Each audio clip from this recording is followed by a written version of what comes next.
আসসালামু আলাইকুম। আপনাদের আজকে আমি আমার কলেজ লাইফের কিছু স্মৃতি দেখাবো।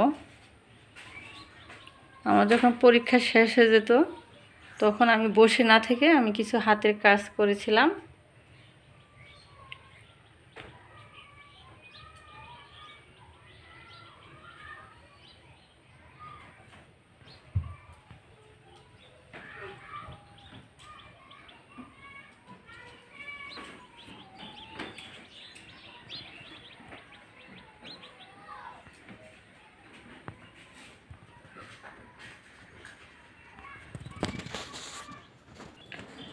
আরেকটা করেছিলাম মাকে নিয়ে জড়ি দিয়ে, এটা করেছিলাম 2007-এ।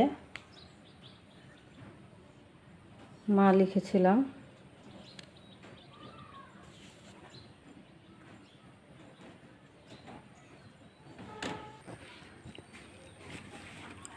এখানে একটা করেছিলাম কাঁথা সেলাই দিয়ে।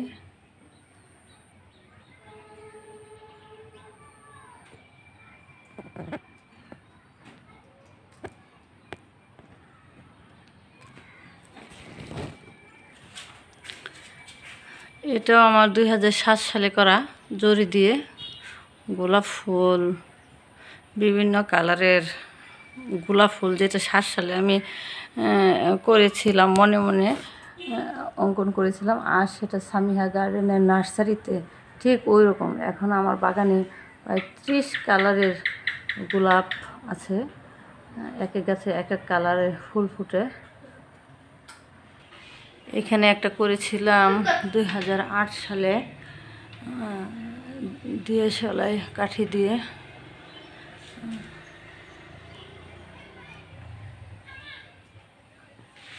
তখন আসলে আনমেরিড ছিলাম, যথেষ্ট সময় ছিল, সময়টা কাজে লেগেছে। আমি কখনো কোনো পাবলিক পরীক্ষার পরে বসে থাকি নাই। আমরা পরীক্ষা দিয়ে 3 মাস সময় পেতাম। এই 3 মাসে আমি বিভিন্ন কাজ, যে হাতের সেলাই, কুশি কাটা, উল, সুতার কাজ, এগুলা আমি আমার মার কাছ থেকে শিখি এবং আমি এগুলো করি। এগুলো যত্ন করে রেখে দিয়েছিলাম দেখে আজকে আমার ছেলে মেয়ে এগুলো দেখতে পেয়েছে। এগুলো আমি গজনি থেকে কিনেছিলাম অনেক বছর আগে করে কিনে। আমি নিজের হাতে এগুলা জড়ি বসাই।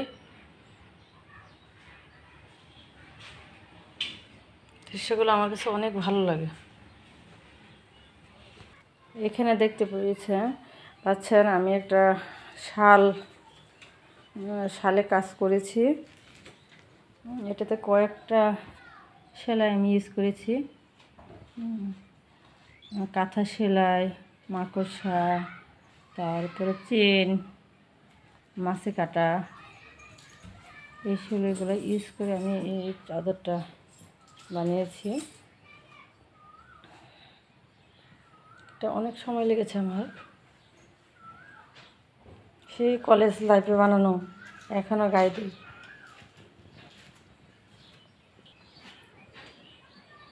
আমি যখন ডিগ্রিতে পড়ি তখন এই সোয়েটারটা বানিয়েছিলাম নিজের জন্য।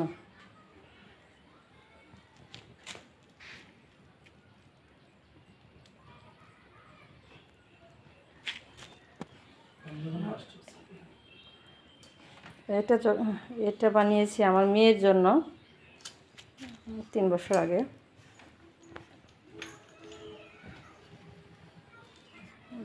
ছেলেকেও বাদ দিই, ছেলের জন্য বানানো আছে। এটা করার মানে হলো যে আপনারা যখনই সময় পাবেন কোনো না কোনো কিছু করবেন, হ্যাঁ, এবং এগুলো যত্ন করে রাখলে পরের প্রজন্মও দেখতে পারে এবং আপনারও কাজে লাগবে। আমি এখন যতটুকু সময় পাই স্কুল করে অফ ডেতে বাড়ির বাগানে যত্ন নিই এবং নার্সারি করি। বাহিরে আমার দ্বারা আসলে ওরকম আড্ডা, যে অন্য বাড়িতে গিয়ে আড্ডা দিব, অন্য বাবিদের সাথে করব, এই সময়গুলো আমার হাতে আসলে নেই। সবাই ভালো থাকবেন, ধন্যবাদ।